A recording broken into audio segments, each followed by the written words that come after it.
The Battle of Manzikert, the day Byzantium lost Anatolia forever. Imagine if a single afternoon's fighting could end 1,000 years of Roman rule in Asia Minor, opening the gateway for Turkish conquest that would reshape the entire Middle East and eventually lead to the fall of Constantinople itself. Welcome to Ancient Battlefield.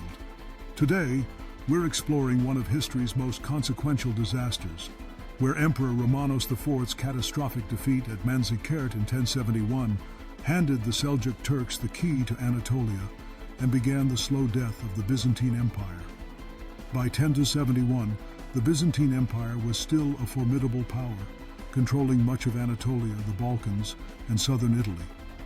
Emperor Romanos IV Diogenes was an experienced military commander who had spent years fighting to restore Byzantine strength and push back the growing Turkish threat.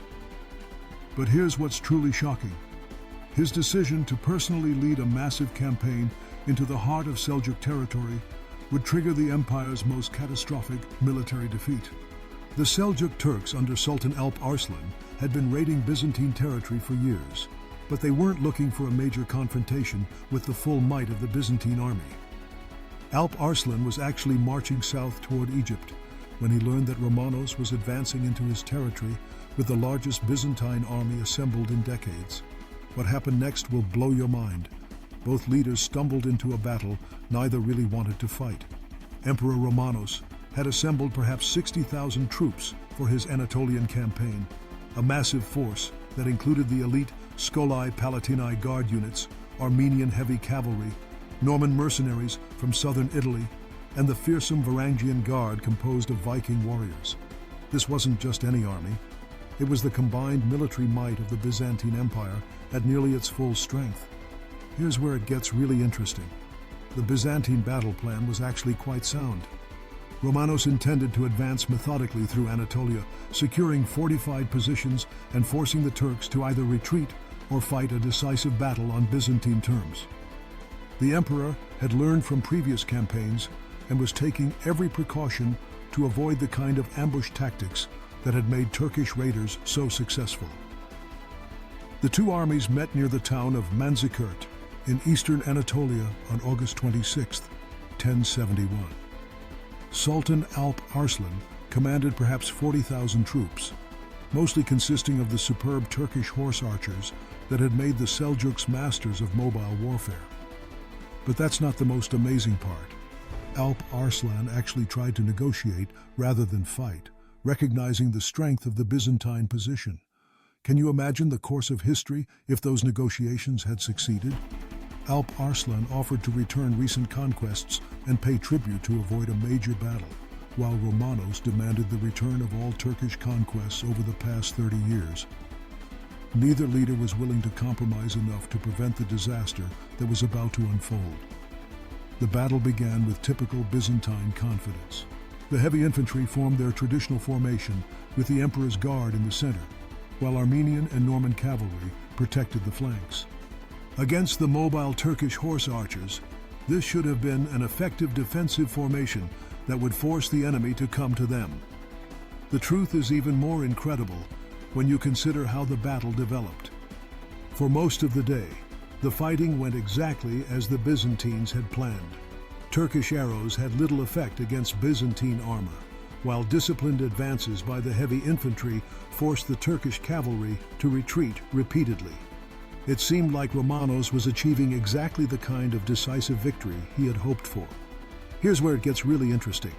The disaster began not with military defeat, but with a communication breakdown that would echo through history.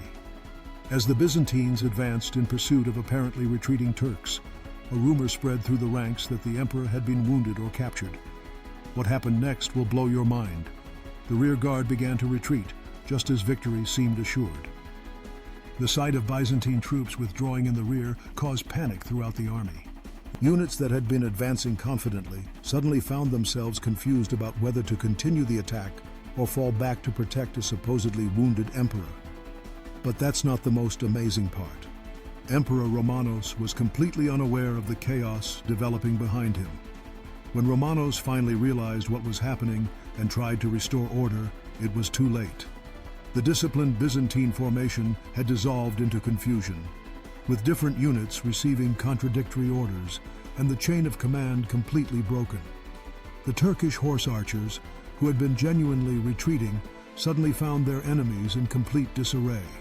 The truth is even more incredible than the initial collapse suggests.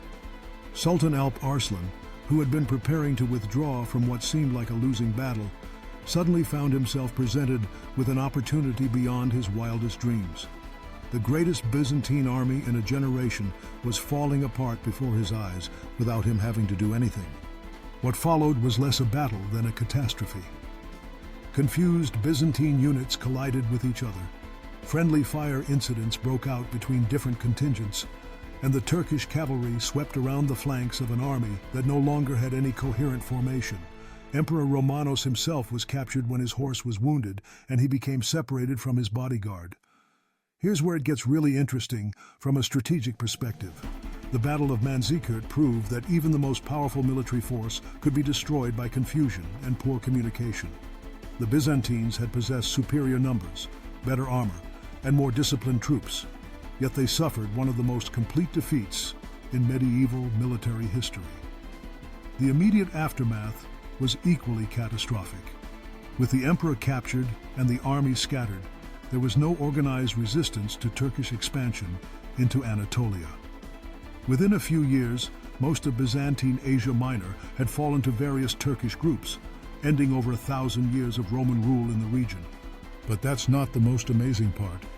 The long-term consequences were even more dramatic. The loss of Anatolia's manpower and resources fatally weakened the Byzantine Empire, making it dependent on Western European help. This dependency would eventually lead to the Crusades, fundamentally altering the relationship between Eastern and Western Christianity. Can you imagine how different world history might have been if that fatal rumor about Romanos had never spread through the Byzantine ranks? The Turkish expansion into Anatolia might have been delayed by centuries, the Crusades might never have happened, and Constantinople might never have fallen to Ottoman siege. The Battle of Manzikert, the day Byzantium lost Anatolia, forever stands as one of history's most perfect examples of how a single moment of confusion can undo centuries of military success. It proved that in medieval warfare, morale and communication were often more important than superior equipment or numbers.